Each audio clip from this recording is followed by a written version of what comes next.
A warning before we begin this video, this has adult content and it is intended for people over the age of 18. Ironic, isn't it? Considering that we're talking about porn that kids at age 8 can see. The youngest I know of is obligated to parents to tell them this is adult content. Yeah. Oh boy. Do you know that porn can cause a host of psychological issues, especially for boys?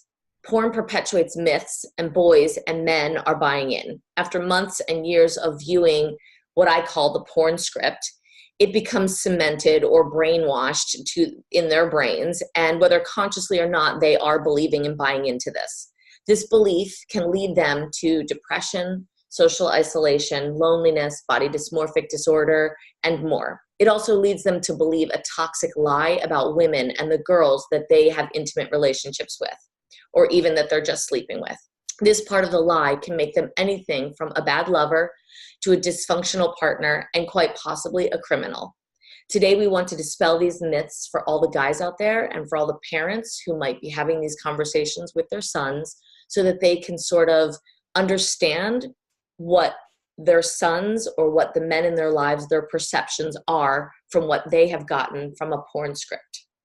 So this morning, I am so excited to talk again with my friend CICI, who knows the porn industry better than anyone, or the adult industry. She was in the industry for several years in different capacities. She was an adult actress, an escort, and a cam girl. CICI today is helping lots of girls and men to understand the lies and the myths perpetuated by the porn industry. So thank you for joining us today and helping the men and the boys out there and the parents understand the smoke and mirrors created by the porn industry. Good morning. I'm happy to educate people on the misconceptions surrounding the sex industry so that people can make more informed choices about what they choose to consume and endorse. That is exactly what we want, educated consumers on every front. And I really appreciate you giving us your insight. But we know, you and I have talked about this before, that there are so many myths out there. And I wanted to take a moment to address those that directly affect men and their intimate relationships. So let's go. I have 11 common porn myths. And scarily enough, there are many more than that. But these are the most common. Mm-hmm. So in no particular order, I'm going to ask you about a couple things and just let me know what you think. Okay. One thing that we see in porn is jackhammer penetration. And we see it, girls are moaning and screaming, and that's how you really get the most out of girls when people are watching porn.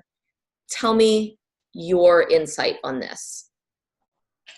So again, to inform consumers, the positions you see us girls performing, like the jackhammer, for example, those are instructions or orders given to us. Like, what may actually be pleasurable to us doesn't read well on camera, and directors in porn don't find to be quote unquote interesting. Mm-hmm. So we're required to perform in really uncomfortable or painful positions and postures. Yeah. Like, often told by directors, and this is a quote, like verbatim, if it hurts, you're doing it right. If you don't do what you're told, you may be fired and or blacklisted from working for that company. Wow. So in general, like, more standard or realistic sex positions are seen as quote boring to directors. Vanilla, yes, they're seen as vanilla and uninteresting, and you kind of just need to do what you're told if you want to work and make money. And I'm assuming from what you're saying that, you know, these are the more interesting visually, but it's also like you have to sell that's the most exciting as well. Well, yeah, that's definitely where the acting and the pretending and really the fakeness comes into play. Because you have to pretend if you want to get a paycheck. And that you see that in almost every porn is the jackhammer penetration. I think that unfortunately boys are thinking that this is a way to get a girl if they're having sex with them for the first time or the 10th time or it's their lover. They think that that is the way to get a girl super orgasmic. Right. Well, a lot of this is definitely not just on the boys' end. A lot of really young girls are watching porn as well, being exposed to it at increasingly younger ages. Yeah. And so not only are boys expecting, it's kind of becoming like this distorted social script between young people where boys are expecting to do those things to you and girls are expected to offer it or go along with it. Yeah. And I mean, because we're buying into the script, we're not actually authentically experiencing things, right? First of all, it takes a girl a little bit of time to have an orgasm. It's not going to be instantaneous. And biologically, our vagina, the hallway that penis goes into, if you will, hallway entrance to the body that the penis goes into, that is designed purposely to have no nerve endings. There are no nerve endings in there. So if you think that repetitive penetration is going to stimulate some nerves and create an orgasm, you are wrong. Biologically, it may happen because you're stimulated in other ways or your clitoris is being stimulated at the same time. But biologically, the vagina alone has very few nerve endings. 8,000 of them are in the clitoris. Very few are in the vagina. Wow. Yeah. So think about that. Logically, it doesn't even make sense. Yes. No, on that note, it's really rare for us performing girls to achieve orgasm at work, like extremely rare. Like here and there, we can stimulate ourselves to orgasm. Like no thanks to the male performer, of course. Like we can get ourselves there, but in most cases, we're actually just way too uncomfortable or in pain for us to get off that way. And like whether or not we actually have an orgasm is really irrelevant for the production. Because this is like male orgasm oriented content, and the director is standing off camera, literally, like try to like envision this.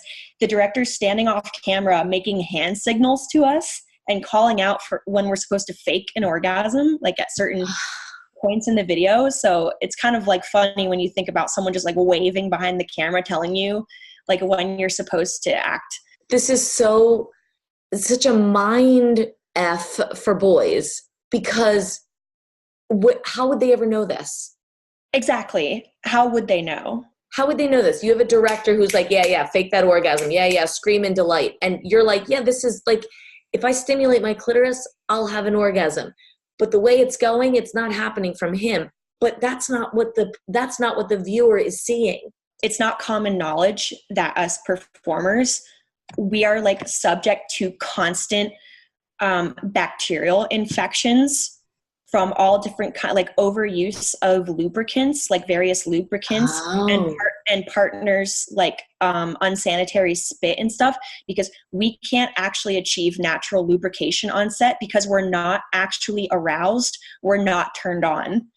Well, and it's really, really hard. Well, this is actually a great segue into the next question or the next myth, which is that sex should last an hour. And as I said before, the video, even though boys are watching only a 6-minute video, the way it's cut and edited, it makes it look like it has been going on for a long time, which unfortunately for the female actresses on set, it is going on for a long time, because that video, that 6 minutes may have taken 6 hours to shoot to get all of that footage.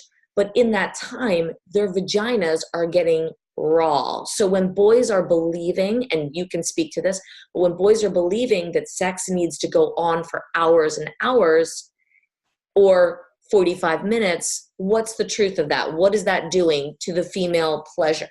I would say like the female who wants like really long, like hours, periods of like time of sex, I would say that's probably more of an exception. Yeah. The general rule is I don't think the female body is really designed for that long of period of sex, because like you said, especially performers, like not just at work, but women in everyday life, we get raw and we get sore and sex becomes painful after I know for me personally, 20 minutes in, I personally start to get raw. It gets beyond the point of pleasure. So exactly. Just as a reference, the average person has sex, the average sexual engagement is about 7.5 minutes. Right. But like you said, 20 minutes in, it's a different story. The pleasure, it becomes less pleasurable. And I think that's important for boys, because I do think that in their mind, okay, I have to do this. I haven't, if they have all of these misconceptions about how to stimulate a girl, how to get her to orgasm, jackhammer is not working. Okay, I'll just do it for longer and longer and eventually she'll get there. Well, that's not actually true. Just for the record, clitoral stimulation, 90% of the time will get a girl to have an orgasm. And that is something you have to figure out. That's like a mystery to be unlocked. That takes time. It's not something you can just know, and every female is different. So that's important to keep in mind. But doing it longer and longer isn't going to get her to orgasm. It may just get to a point where it's raw and painful, which is not what you want. So you really have to kind of, if you're in a relationship, dig in, figure out what turns on your partner. One final note on sexual engagement lasting a long time is, I think boys, because they believe and buy into this script, or men, they feel like they need to take performance enhancement drugs in order to be able to last that long, not realizing that that very drug that they're taking is making it less pleasurable for a female. Right. And that's something that's done on set as well. I mean, those performers need to use enhancement drugs to maintain erections for as long as sex is needed to be filmed, correct? Right. I think a lot of people assume that these men have some special natural ability or superpower, when really they're actually just taking various performance enhancement drugs like Viagra, or Cialis is the other one. And some men shoot up, they're using a needle to inject themselves. I'm actually not sure what it is, but I've witnessed several male performers use needles, like shots in their penises. My God. All to keep the lie going. Yeah. On that note, what we're talking about here is a lack of healthy sexual communication that is depicted in porn. Let's talk about the complete and utter lack of consent, consensual communication. We are going to frame this as myth number 3, which is aggressive, non-consensual sex is acceptable. Can you speak to that and how porn perpetuates that myth? Yeah, absolutely. So, what has the most psychological and emotional impact on young boys and girls watching pornography is that pornography is depicting passive female consent to male sexual aggression. I can't think of a single video I ever did, or any video I've ever seen, where I was actually supposed to have some sort of sexual communication with the partner to talk about what I'm okay with and what I'm not okay with and what I want to do and don't want to do. So there's no actual mutual expression of consenting activity. Their directors are oh, you just let it happen. It's passive consent. Passive consent. Right. What message is that sending to boys, to men, that girls, when you hear kids at Yale, no means yes and yes means anal, this is where they're getting that message. Right. It's coming almost directly from a porn script that a girl says, no, or whatever, or a guy dominates her and then he gets what he wants. Right. At her expense. This is what they want. This is what the porn producer is hoping to achieve, correct? Right. It's sort of this, the author Gail Dines, I know you know of her. She's does really wonderful work. She talks about porn's woman-hating ideology in that manner. And I can speak from my experience. It's just kind of scary. It's horrifying when I think about it. But the men I encountered in that business for all of those years, from the performers to the directors, owners, producers, they really hated women. It's so evident. It honestly is so evident from what they're creating. Porn producers, directors, owners in general are grown men who have worked in this business for decades. And they are more than aware that pornography is an extremely powerful form of sex education.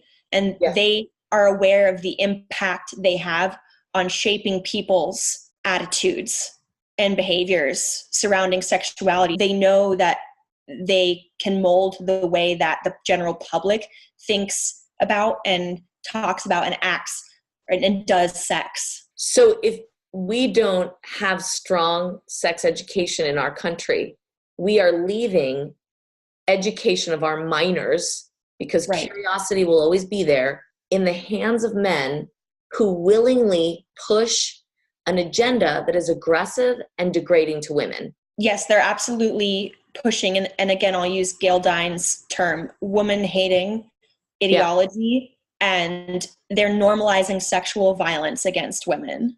Wow. Yeah. So, for the record, boys who are watching this, aggressive, non-consensual sex is absolutely not acceptable. It is perpetuated by what you've seen if you're watching porn or if you have watched porn for years, but it is not acceptable. And when I spoke in the beginning about what will lead to criminal activity, this is exactly the kind of thing that, besides making you an unconscious, dysfunctional partner, also makes you a bad lover and a potential criminal. Violence is never acceptable toward women, but that is what you're seeing over and over again in porn.